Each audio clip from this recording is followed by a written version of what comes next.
After 1,633 rounds of continuous fire, we were still able to get this upper to function, and it was the easiest fix ever.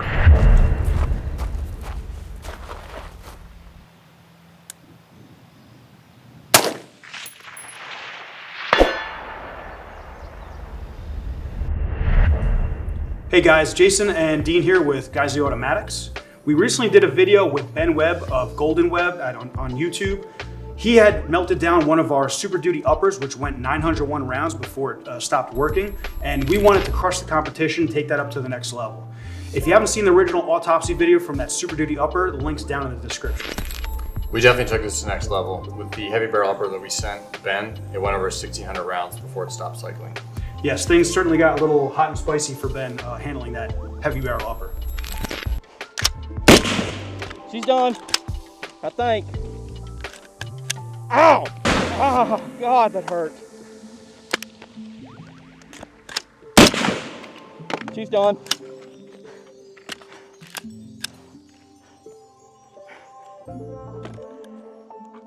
Woo! Oh, God, it hurts.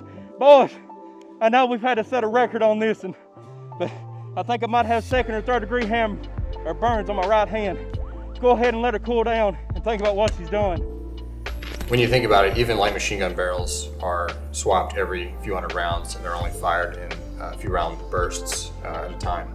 Right, even barrel changes every couple hundred rounds typically. The platform isn't designed to support continuous fire. No, it's not. Well, we wanted to, again, take this up to the next level, so we sent Ben one of our super machine gun uppers. So what's different about this is, in addition to the obviously thicker, heavy profile barrel, we increased the diameter of the gas journal. So this is 0.812 inches gas journal as opposed to a normal 0.750 inch gas journal.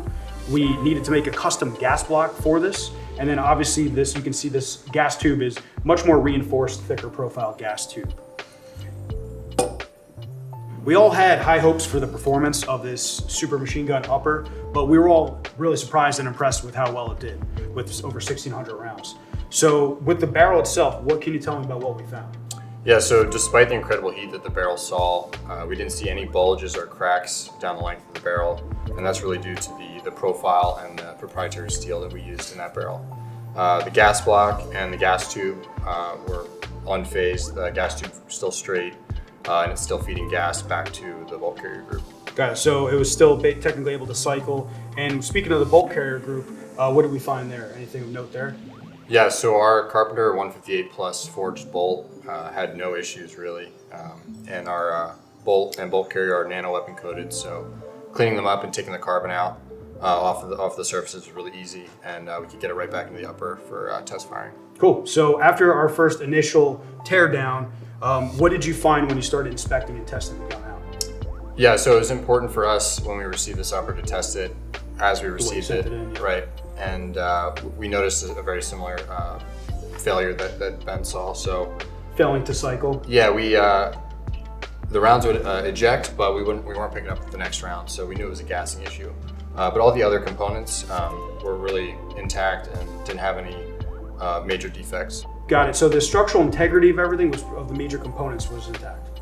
That's right. Cool. So at this point, we'd like to bring out Ben, one of our resident gunsmiths, who's going to talk to us a little bit more about what he found and why the gun failed. Thanks, Jason. So Dean and I test fired the upper and found it was shooting around 1,900 feet a second with 77 grain match ammo, which is what we use in the shop for accuracy testing. It should be roughly 2,600 feet a second with that kind of ammo. A lot lower. Much lower than you'd expect. Yeah, we should reiterate that a barrel isn't meant to last this long. With over 1,600 rounds of continuous fire, the barrel saw quite a bit of erosion in the bore, and what that causes is gas to leak around the bullet as it's going down the barrel, hence the lower velocity and the gassing issue we were seeing. And also, we should mention that there were no issues with bolt carrier group, gas key, gas block, gas tube, all that was good. The only thing you can really see here is from the intense heat that this upper saw, we saw some discoloration in the anodizing. Yep.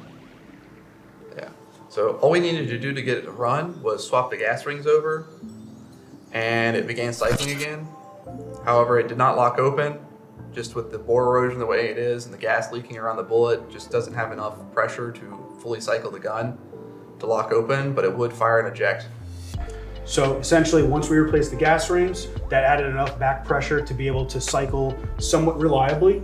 It still wouldn't lock back on an empty magazine, but maybe even if we step down in buffer weight, that might get it to lock back in theory. But again, the accuracy didn't sustain. Right? It was keyholing within 30 yards. There's no stabilization of the bullet whatsoever. Right, just because of the pure erosion of the bore. Correct. Well, given that the only thing we need to do to get the gun to actual cycle was to swap the gas rings after 1,633 rounds, I would say that's actually pretty impressive. It's very impressive.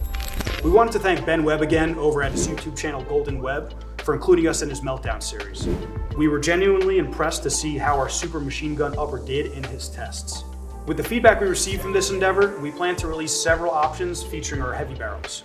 So we're going to be releasing our super heavy barrel uppers and guns, which will have a .750 inch gas journal that'll be compatible with mil-spec 750 gas blocks. And those will be available again, guns and uppers, shortly, so stay tuned for that. We appreciate you guys watching today. Stay tuned for more content, and please like and subscribe if you haven't already. Thanks, guys.